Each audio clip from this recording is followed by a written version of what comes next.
Joining us, we begin with some breaking news just into our newsroom. The city of Corpus Christi has issued an order that limits public and private gatherings to no more than 500 people. The details on that order and what it means for citizens is tonight's top story. Earlier today, Judge Barbara Canales, Mayor Joe McComb, and City Manager Peter Zanoni signed and issued the order.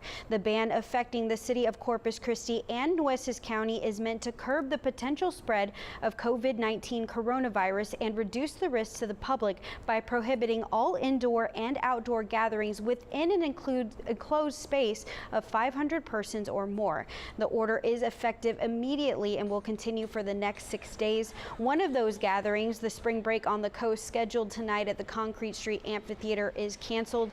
Exceptions to the ban include public or private schools, office space, grocery stores, hospitals, jails, and the Corpus Christi International Airport.